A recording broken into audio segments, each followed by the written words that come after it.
Cảm ơn nhãn hàng bia.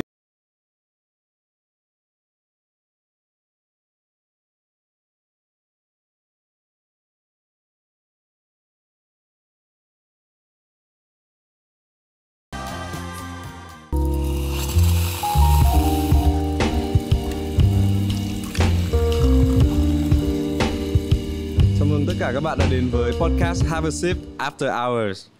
Mình là Huy My, host mới tinh của podcast này, và hôm nay là tập đầu tiên. Cảm ơn Tiger Crystal đã đồng hành cùng tập podcast này.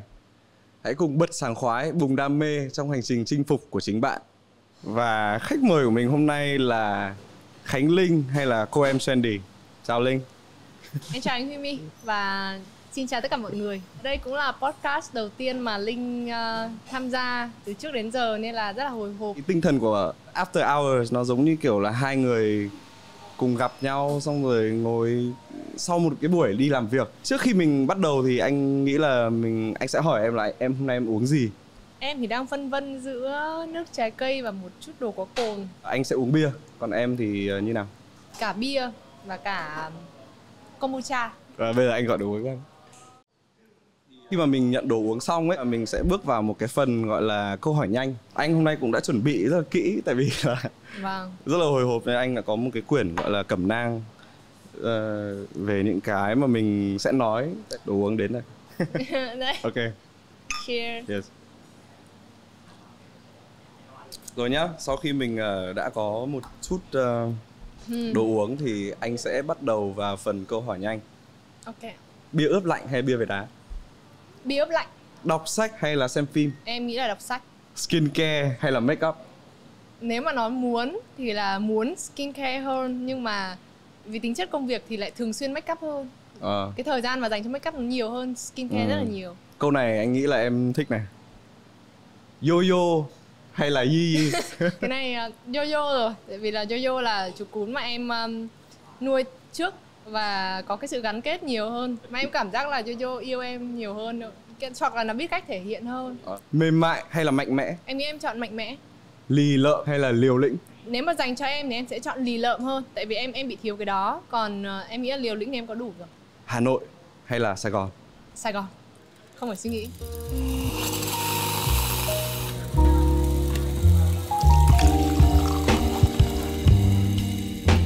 Kết thúc phần câu hỏi nhanh thì đấy, anh thấy là mình cũng đã biết được thêm rất là nhiều thứ về em. Dạ. Theo như anh biết thì là hồi xưa khi mà em vào Sài Gòn là em tham dự cuộc thi The Face. Vâng, đó cũng là cái lần đầu tiên mà em vào Sài Gòn mà có một cái thời gian có thể nói là tự mình sống ở Sài Gòn và trải nghiệm một cái thời gian ngắn với chương trình The Face. Tại vì là chúng em thì có một thời gian sẽ được training. Công ty sẽ cho mình học các cái kỹ năng cơ bản như là catwalk hay là trả lời trước báo chí hay là hùng biện đó. Thì đó là thời gian mà em trải nghiệm. Nhưng mà cái em nhớ là cái thời gian đấy em vào em cảm giác rất là lo lắng á.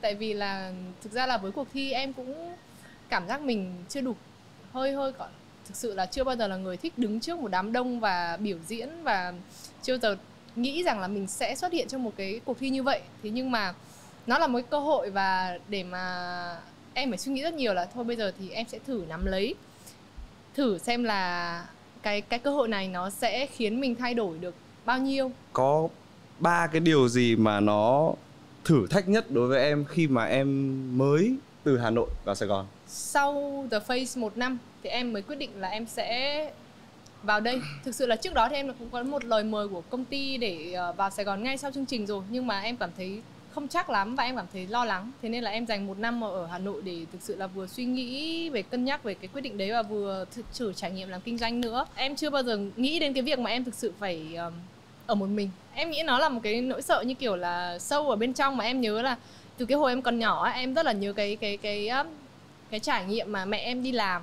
xong rồi để em ở nhà và khóa cửa ở nhà ấy. Và mẹ em rất là hay là để em ngủ xong em trốn đi làm ấy. Thì là em luôn luôn thức dậy sau đấy và em phát hiện rất là hoảng sợ là kiểu mẹ đã rời bỏ em và em phải kiểu đập cửa rồi là gào khóc để đến khi nào mà mẹ em về thôi. Và em nghĩ rằng đó cũng là một cái nỗi lo sợ mà đến tận sau này em vẫn có bên trong, và thực sự là em muốn vượt qua nó, mặc dù em biết là rất là khó. Và đến khi vào Sài Gòn thì em nghĩ rằng là có thể cái quyết định này sẽ giúp mình vượt qua cái nỗi sợ đấy và mình có thể trưởng thành hơn không. Bởi vì em thấy là nhiều người rất là giỏi, ví dụ họ có thể sống một mình này, họ có thể đi du lịch một mình khắp nơi, mà mình không làm được thì mình cảm thấy có lẽ mình nên mạnh mẽ hơn để làm cái điều này. Thế nhưng mà ngay cả khi mà em chuyển vào Sài Gòn thì em vẫn cố gắng sắp xếp cho em một người bạn thân để hỗ trợ em cùng làm trợ lý, và sau đó thì em cũng lôi kéo bạn bè em để chuyển vào đây để sống gần em. Nên em nghĩ rằng là để nói thực sự là em vượt qua được cái nỗi sợ đấy chưa thì là chưa. Với anh thì anh lại kiểu rất là thích có một cái không gian một mình, có một cái việc anh nghĩ anh không làm được, đấy là đi du lịch một mình, là giống em. Thế còn hai điều nữa, em nghĩ rằng cái khó khăn thứ hai đấy là có thể khẳng định là em có thể làm được cái điều mà em muốn với gia đình. Tại vì trước đây thì bố mẹ em thì luôn muốn em làm một công việc mà có thể là mình làm ở trong một công ty lớn nào đó, hay là một cái công việc mình có thể làm trong nhà nước, và nói chung là một cái gì đó có thể cam kết với bố mẹ hơn, nó có sự ổn định. Vâng, và cái khoa em học cũng là cái khoa kế toán ở trường Kinh tế Quốc dân, thì nó là một cái nó rất là, sau này mình đi làm kế toán thì cũng là một cái nó khá là ổn với mọi người. Đúng rồi. Nhưng mà em sau khi mà em đăng ký vào cái khoa đấy, thực ra là bởi vì trước đây thì em rất là thích học toán, thì là mẹ em bảo là con thích học toán thì con thử đăng ký vào đấy. Thì em không mường tượng được là kế toán thực sự nó như nào. Đến khi em vào trường thì em ngay lập tức là em hối hận vì em đã chọn sai mất rồi, và em thấy là em rất là thích cái môn marketing. Bọn em chỉ được học một cái môn căn bản thôi.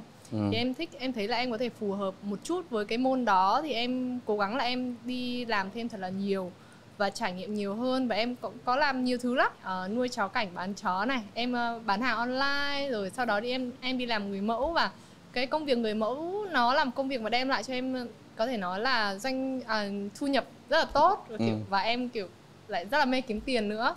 Chứ còn đối lập lại công việc đấy thì thực sự là em là một người rất là ngại chụp ảnh. Em không thích biểu diễn và không thích chụp ảnh, và không thích, nói chung là không có cái gì liên quan đến người mẫu. Em nghĩ rằng là bởi vì em khá là tự ti nữa, thế nên là cái công việc đấy thì em phải dùng cái đam mê kiếm tiền của mình nó chống lại cái nỗi sợ kia của em, và em nghĩ là em đã thắng được nhờ cái điều đó. Sau khi mà em vào đây thì em có nói bố mẹ em một câu là con cũng đã chuẩn bị cái số tiền tiết kiệm cho 1 năm để con sống trong Sài Gòn. Nếu mà con thực sự mà con sau 1 năm đó mà con không làm được cái gì, con không kiếm được tiền, thì con sẽ quay trở lại và làm cái công việc mà bố mẹ mong muốn. Còn nếu mà con làm được thì ok, con sẽ tiếp tục sống ở đây. Thì bố mẹ em nghe cũng hợp lý, chắc sẽ nghĩ là kiểu nó hết tiền nó phải về thôi. Thế nhưng mà may là trong khoảng tầm 7-8 tháng là em bắt đầu có những công việc đầu tiên, rất là may mắn. Anh cũng nghĩ như em luôn, là nếu mà không được thì thôi lại về, kiểu vài tháng không hết tiền về. Đúng rồi. Nhưng mà cuối cùng thì may mắn là mọi thứ thuận lợi. Thì cái đấy là mình giống nhau ở điểm đấy.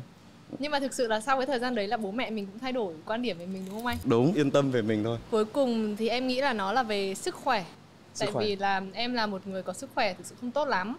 Bình thường, bởi bố em là bác sĩ, thì bình thường khi mà em ở nhà thì em cứ rất là hay bị ốm. Và cứ mỗi lần bị ốm thì có bố em và có cả bố cả mẹ chăm sóc rồi, nên là em không lo về chuyện đấy. Có thể là nằm bệt ở nhà mấy ngày, có bố mẹ cho thuốc uống rồi các thứ, ok.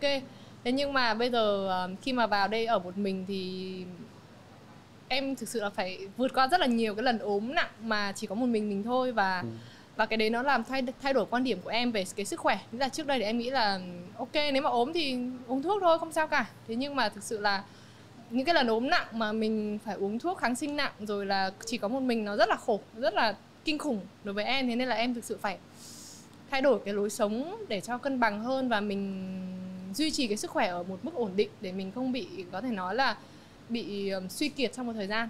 Em có một cái thói quen xấu là mình bị làm việc liên tục và mình không cho cơ thể mình nghỉ ngơi. Thế là thường là ví dụ sau khoảng vài tháng thì em sẽ xuất hiện một vài cái vấn đề về dạ dày bị rất là nặng. Em thấy là em phải cân bằng cái điều đó lại.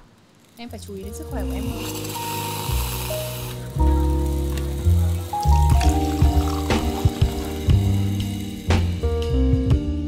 Với Khánh Linh mà hồi thi The Face và với cô em Trendy bây giờ thì có 3 điểm nào khác nhau giữa hai nhân vật cá tính đấy? Có rất là nhiều điểm khác. Cái điều đầu tiên là cái sự mạnh mẽ. Như em đã nói đến ở đầu, em thích sự mạnh mẽ. Cái hình ảnh Khánh Linh mà mọi người thấy ở trong chương trình ở lúc đó thì nó cũng là một cái hình ảnh em còn rất là trẻ. Và hồi đấy em nhớ là em khoảng 20-21 tuổi, và em cũng đang phân vân rất là nhiều giữa những cái lựa chọn về sự nghiệp, về đam mê, và kể cả về cái tôi của em nữa. Kiểu mình là ai, giá trị của mình là gì, tại sao mình lại như này như kia. Và ngay cả việc em xuất hiện ở trong chương trình, em cũng cảm thấy là tôi không chắc là tôi muốn ở đây, tôi không chắc là đây là cái điều mà thực sự là tôi đam mê, và em cảm thấy đó là cái sự yếu đuối bên trong mình. Và đến cái thời điểm hiện tại thì em đã thay đổi được hoàn toàn cái điều đấy. Nghĩa là em biết là em đang làm gì, cái điều đam mê của em là gì, và em đang nỗ lực cho điều gì.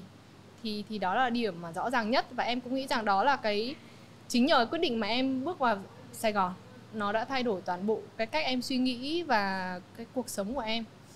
Cô Em Trendy thì là cái mà mọi người nhìn thấy thôi. Em nghĩ nó đơn giản chỉ là một cái tên thôi. Lúc mà em nghĩ đến nó thì nó đơn giản là một cái, em đặt tên cho cái website của em.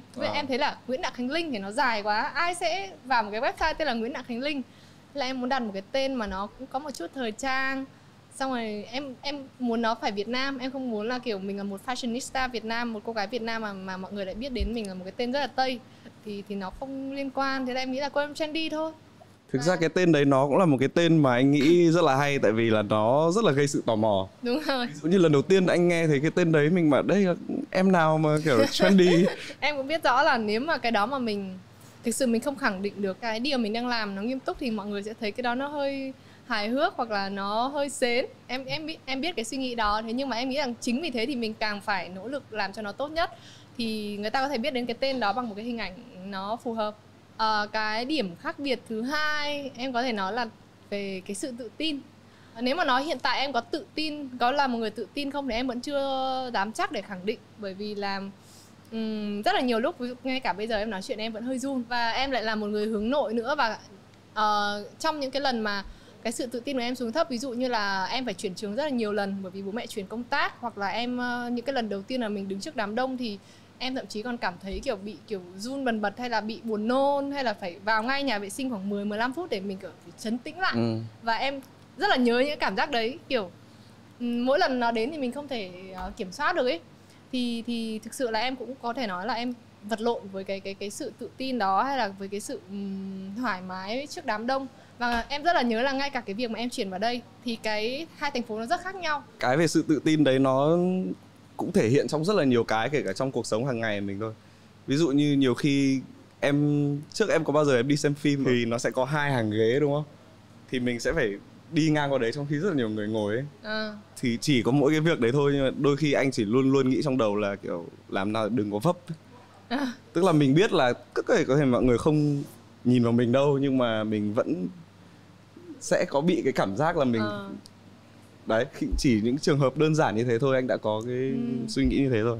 Nhưng mà như thế lại em lại rất là bất ngờ, tại vì là em biết đến anh là một nhà sáng tạo, một YouTuber đời đầu, và anh có tưởng tượng là khi mà mình làm nội dung cho mọi người thì cùng lúc đó hàng trăm nghìn, hàng triệu người đang xem, thì khác gì mình đang đứng trước họ và mình làm. Nghĩa rất là nhiều lần em thấy lo lắng vì mình đứng trước đám đông, nhưng xong lại nghĩ là nội dung của mình cũng đang cùng lúc rất là nhiều người xem, và đó chính là mình. Thực ra là nó không giống nhau, tại vì là cái hồi mà anh làm ấy thì cái khi mà mình làm thì thực ra là mình chỉ có một mình. Và mình có rất nhiều thời gian và các thủ thuật kiểu mình dựng, mình các thứ mình có thể che được hết tất cả những cái lúc mà mình trông hơi ngớ ngẩn hay là mình nói sai này kia. Thậm chí bây giờ đối với anh thì anh nghĩ cái sự tự tin đấy nó là một cái nó luyện tập thôi. Quay trở lại em thì cái điều cuối cùng mà em cảm thấy khác, em nghĩ rằng là em đã biết cách kết nối với mọi người hơn.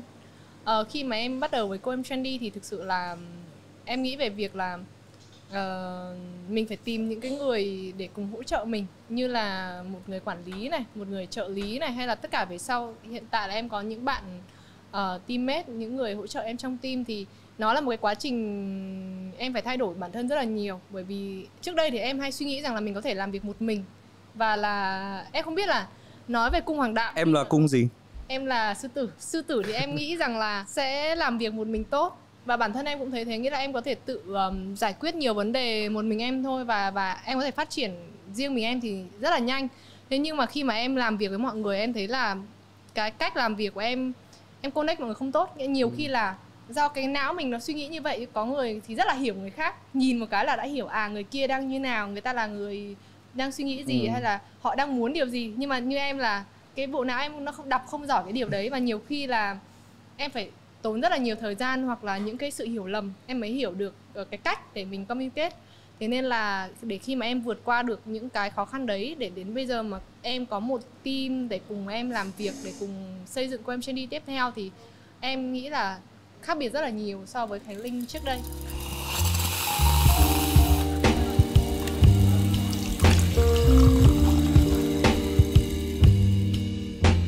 Những cái điều mà em vừa chia sẻ nó cũng có rất là nhiều điều liên quan đến công việc.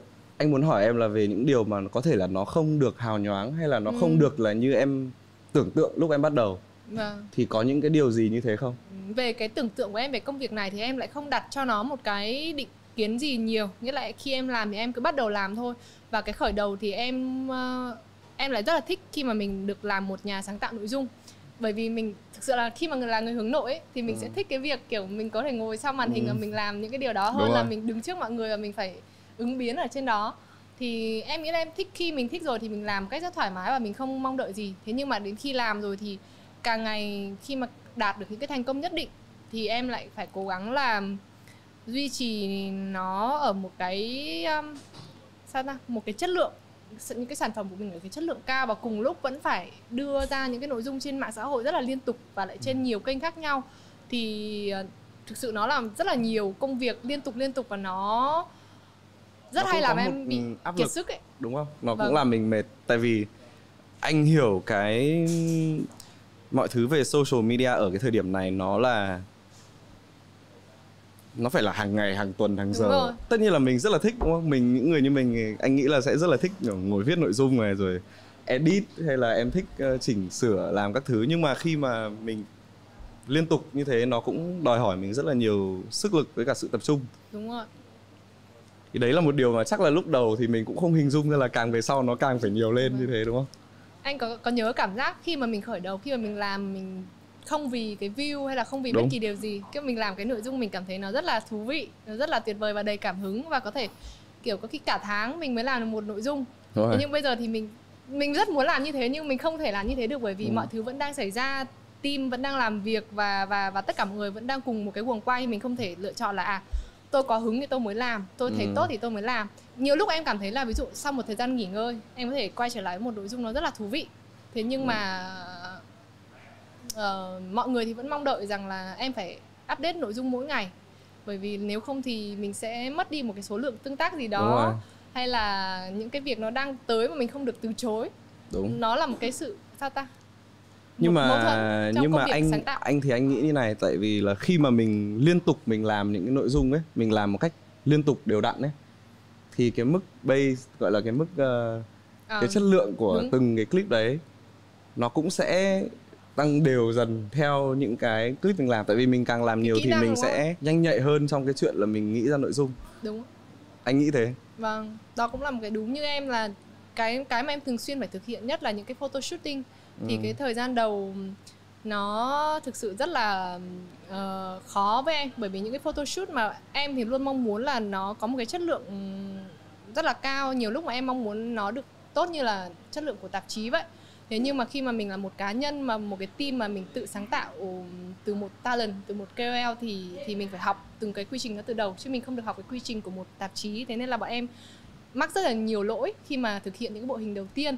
Thế nên là có thể nói là thời gian đầu em nghĩ là có rất là nhiều bộ hình mà bọn em chụp lên xong gần như là phải bỏ, bởi vì cái hình ảnh thứ nhất là nó không được đẹp như mình nghĩ, hoặc là nó không có cái sự tương tác được như cái mục đích mình mong đợi ban đầu. Thế nhưng mà sau một thời gian mà tháng nào em cũng thực hiện 3-4 bộ hình, thì bây giờ em đã khá là quen với cái guồng đấy, và em có thể đảm bảo được cái chất lượng cũng như là cái ý tưởng mình truyền tải nó ở một cái mức độ nào đấy rồi. Uống một ít đi anh.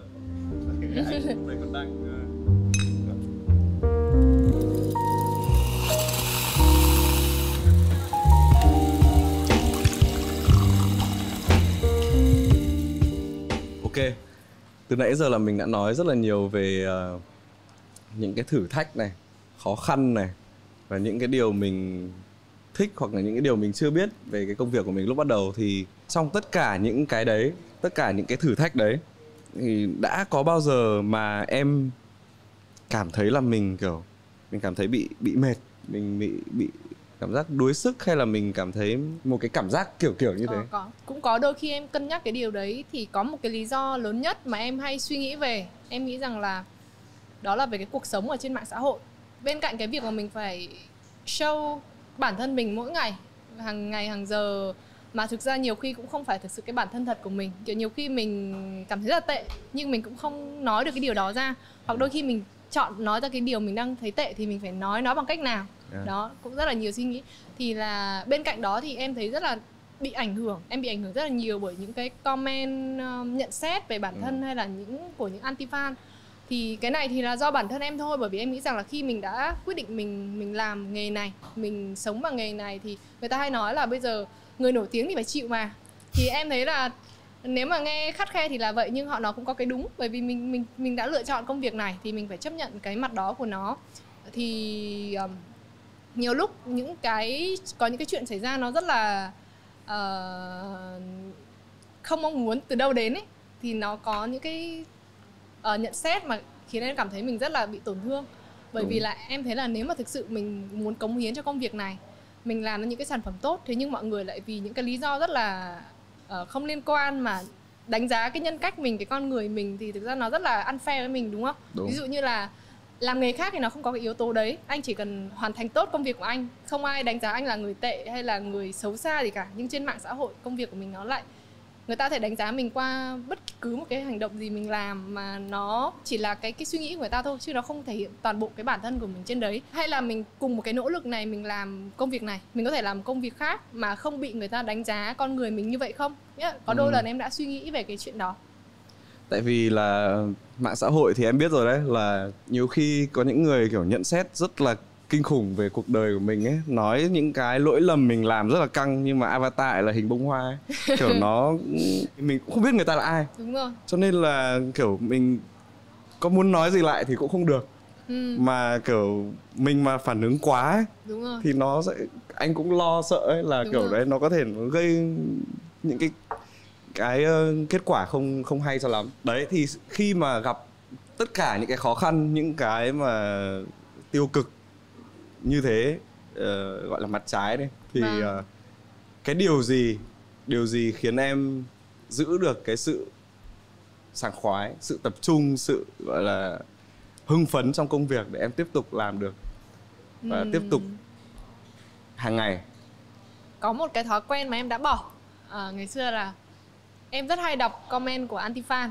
Kiểu em nghĩ là đọc càng nhiều thì mình càng chai sạn và mình sẽ quen với nó và không thể làm đau tôi nữa. Thế nhưng mà sau một thời gian dài em đọc nhiều, em phát hiện ra là nó ở bên trong mình và nó làm sai lệch cái nhận định của mình về chính bản thân mình.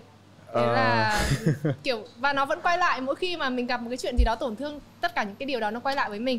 Thế nên là bây giờ em nghĩ là em sẽ hạn chế đọc, cố gắng không đọc nữa. Nhiều lúc cũng muốn xem họ nói gì lắm, nhưng mà thôi bây giờ mình sẽ hạn chế lại để mình lắng nghe những cái người mà thực sự quan trọng và có ý kiến nó tốt với mình thôi. Những người mà nhận xét mình với một cái ý định tốt, mình lắng nghe. Còn những ý kiến nào thực sự nó không có sự đóng góp, đúng rồi, nó chỉ là kiểu xúc phạm nó ra và mình không lắng nghe nữa. Em nghĩ rằng là đó là một cái thay đổi rất là tốt với em. Em đã hạn chế bị ảnh hưởng cảm xúc bởi những cái comment rất là nhiều. Bên cạnh đó thì em nghĩ rằng là mình phải em phải quay trở lại với những cái thật nhất của bản thân mình phải thật, nói sao ta, mình phải đối mặt với những cái vấn đề của mình ấy. Nhiều khi có những cái mọi người nói mình thấy nó khắt khe nhưng nó là cái đúng, mà em rất hay bị hiểu lầm. Nghĩa là không chỉ ở trên mạng xã hội mà là ở bên ngoài luôn. Tại vì là em có một cái gương mặt nó không thân thiện lắm, và em lại rất là hay bị trôi theo cái dòng suy nghĩ của mình khi mà đang làm một việc gì, là trong lúc đấy thì cái mặt của em nó rất là resting face. Đó, thế nên là nhiều lần khi mà trong những cái trường hợp ví dụ như là máy quay lia đến khi mà mình đang không tươi tắn, hoặc là trong một cái sự kiện mà ai đó gặp mình đang không tươi tắn, thì người ta có thể có cái gọi là định kiến rất là nặng về mình. Nên là em rất là hay gặp cái chuyện hiểu lầm kiểu như vậy. Nên là em vẫn cố gắng gọi là tươi tắn hơn để vượt qua cái điều đấy. Nhưng mà em nghĩ là cái quan trọng nhất là mình biết bản thân mình có những cái điểm mạnh gì và điểm xấu gì, điểm yếu gì, thì đến khi mọi người nhận xét mình, ok, họ nhận xét đúng cái điểm yếu của mình không có việc gì phải ngại cả. Mình thừa nhận cái điều đó và mình chân thật với bản thân mình thì nó không tổn thương mình. Thế nhưng mà nếu mà mình không biết, đùng cái người ta nói và mình không thừa nhận cái đấy thì nó sẽ khiến mình cảm thấy rất là đau đớn ở bên trong ấy, thì đấy là lý do mà sẽ khiến mình dễ bị tổn thương trên mạng xã hội. Em nghĩ là mình phải thật với bản thân mình. Anh nghĩ là đúng là anh phải học em ấy. Đúng cái chuyện về tiêu cực trên mạng ấy, nó đúng như kiểu là nó tích tụ. Tại vì mình cứ nghĩ là sau một thời gian thì mình sẽ là kiểu một hòn đá, mình rất vững chãi, mình quá quen với việc này rồi, không có gì có thể động đến tôi cả. Nhưng thực ra là nó cứ tích lại dần dần, nó cứ tích lại cho đến lúc mà nó thành một cái cục mình không chịu được nữa. Đúng. Thì cái cách giải quyết của anh thường thì anh uống bia.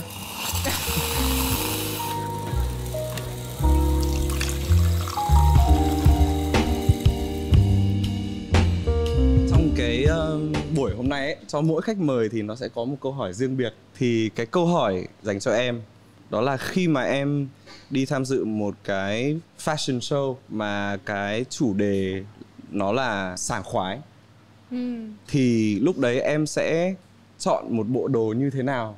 Thực ra có thể nói chủ đề nó cũng khá là rộng đấy. Nếu mà nói là sảng khoái thì nó nói về cái cảm xúc của mình. Thì mỗi người sẽ coi cái sự sảng khoái là khác nhau. Có đơn giản có thể sảng khoái là khi nghĩ đến ngay là có thể là uống một cốc bia thì mình thấy sảng khoái. Thì em nghĩ rằng là khi mà uống bia thì mình mặc một cái trang phục như thế nào, hay là mình đi club, em nghĩ là em sẽ muốn chọn một cái thứ gì đó lấp lánh hoặc là có đính đá. Để nói rõ ra thì khi mà bọn em nhận được một cái brief về một cái sự kiện hay là một fashion show nào đó thì bọn em sẽ cố gắng là đem đến một cái trang phục mà nó phải gần với cái tôi của em nhất, gần với cô em trendy nhất. Em nghĩ rằng là với cái chủ đề sảng khoái lần này ấy, thì em sẽ mong muốn là một bộ đồ mà nhìn nó vừa có cái độ thoải mái, sảng khoái mà mình không thể cái gì nó quá là kiểu bó sát hay là lùng bùng, nó làm mình bị khó chịu khi di chuyển được. Nhưng mà nó vẫn phải có cái độ lấp lánh tỏa sáng, bởi vì em thấy là cái cảm giác sảng khoái nhiều khi có thể nói đơn giản trong một cái club hay là một cái sự kiện gì đó, mình cảm giác nó rất là bản thân mình nó đang có một cái năng lượng nó tràn ngập ấy. Mình thấy thứ gì nó cũng lung linh rồi là thoải mái với mọi người xung quanh, nên em sẽ nghĩ là chất liệu thì em sẽ chọn là hoặc là đính đá hoặc là có lấp lánh, có kim tuyến, nhưng mà cái shape của nó thì phải thoải mái, mềm mại. Sau câu trả lời vừa rồi thì anh lại thêm hỏi nữa là ví dụ như trong tương lai thì em xác định là mình, cái công việc và cái thương hiệu của mình thì nó sẽ như thế nào? Em có thể nói là em là một người hơi tham lam. Cái việc em chọn hai cái ly này thì anh cũng thấy rồi. Thì thực ra nếu mà nói trong tương lai em muốn làm gì thì em muốn hơi nhiều, và để chia sẻ hết trong đây thì nó sẽ hơi dài. Thế nhưng mà ở tương lai gần thì em mong muốn là phát triển cô em trendy, thương hiệu của em thành một công ty, một agency sáng tạo. Bởi vì hiện tại thì em khá là tự tin về nội dung thời trang của em, và em muốn rằng là bọn em có thể sáng tạo nhiều nội dung về thời trang hơn, mà không chỉ cho bản thân Khánh Linh mà là cho những bạn trẻ khác. Em rất là mong muốn như vậy, và em cũng muốn là mình có thể tạo nên một cái cách làm việc mới, một agency mà xuất phát từ một talent chứ không phải là một agency truyền thống như trước nữa. Em rất là muốn làm điều đó. Về trong tương lai thì em muốn có một cái thương hiệu thời trang riêng của em, chắc chắn rồi. Thì em về cụ thể nó như nào thì nó vẫn còn là trên ý tưởng thôi, em cũng chưa chia sẻ được nhiều. Nhưng mà em nghĩ rằng là nó phải là những cái bước sau, bởi vì em không muốn vội vàng với cái đó. Em rất hay gặp được câu hỏi là khi nào thì mở thương hiệu thời trang, hay khi nào bắt đầu làm thời trang như vậy, thì em cũng không muốn vội vàng với nó, bởi vì mình làm thì mình muốn làm một cách chỉn chu nhất, và em cũng muốn là bản thân em có đủ cái trải nghiệm về quản lý, về quản trị đã, sau đó em mới bắt đầu làm. Và em còn có một cái ước mơ nho nhỏ nữa là có thể xuất hiện trong được một bộ phim điện ảnh giống anh Vimy. Thì em thực sự là cái này em rất là ngưỡng mộ anh, bởi vì là khi mà em cũng đã từng tham dự một bộ phim truyền hình rồi, và em cũng tham dự các cái lớp học diễn xuất, thì em thấy là cái tư duy khi mình on set mình diễn nó khác hẳn với cách mình làm nội dung. Nó là hai cái bộ não khác nhau luôn. Nên là em thấy anh làm được cái điều đó thì em rất là ngưỡng mộ á. Thì em không biết là cái anh adapt, anh học cái đó như thế nào, bởi vì mình phải thoát khỏi cái tư duy mình làm nội dung thì mình mới có thể vào được cái nhân vật. Thực ra thì đến tận thời điểm này, ngay bây giờ thì anh cảm giác mình vẫn đang học ấy. Kiểu mỗi một cái phim mình làm, mình tham gia, sau khi mình đóng xong thì mình mới có thể nhìn lại và biết được là mình kiểu sai ở đâu. Thì làm phim nó là kiểu tập thể, cộng đồng ấy, kiểu nó một cái thì rất là cá nhân, rất là kiểm soát, mình tự làm hết, hoặc là mình có thể có những người khác giúp đỡ mình, nhưng mà một cái thì mình phải như kiểu là vào guồng với những người khác xung quanh. Đúng rồi, em rất là hiểu, bởi vì là có thể nói là khi mình làm nội dung mình kiểu là người rất thích kiểm soát ấy. Kiểu đấy là một cái nhân cách khi mình làm nội dung, mình phải control nó từ đầu đến cuối. Nhưng mà khi mà khi làm diễn viên, khi mà diễn xuất thì mình không thể kiểm soát được, mình chỉ có thể kiểm soát được bản thân mình thôi, và mình có thể là the best ở đấy thôi, chứ còn cái kết quả cuối cùng mình không can thiệp được. Có nhiều khi mà mình làm cái rất là tốt nhưng xong lên họ cắt hết, mình cũng buồn, đúng không? Thì nghĩ là mình cũng ngồi nói chuyện được rất là lâu rồi, và rất là cảm ơn em về những cái chia sẻ. Thực ra là anh đã biết được thêm rất là nhiều về em và cả về những công việc em làm, và em cũng đã giúp cho anh có một buổi ra mắt ra mắt podcast Have a Sip rất là vui. Em cũng cảm ơn anh rất là nhiều và tất cả mọi người ở đây, bởi vì là đây là một cái trải nghiệm có thể nói là rất là mới với em và thực sự rất là thoải mái. Cũng không phải hôm nào mà em cũng được thoải mái như này đâu, có những hôm rất là kiểu căng cứng và kiểu dạ vâng. Nhưng mà hôm nay thì em thoải mái hơn rất là nhiều, cũng là nhờ mọi người rất là thoải mái với em. Và hy vọng là có thể có cơ hội góp mặt trong một lần nào đó tiếp theo với mọi người. Nếu mà lúc đấy anh vẫn còn được làm host thì có thể em sẽ được comeback lần 2. Dạ. Yeah. Thế là anh cho em vào list favorite đúng không? Ok. Từ hôm nay hãy gọi tôi là host. Cảm ơn các bạn khán giả đã lắng nghe và xem podcast ngày hôm nay. Cảm ơn em Khánh Linh một lần nữa đã đến nói chuyện rất là vui. Và bây giờ thì hai đứa mình sign off. Vâng. Bye.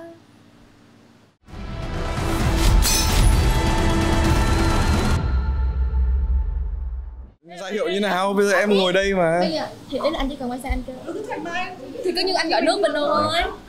Mình hiểu người ta gọi người ta như nào. Em bảo em ơi. Anh đoán đấy.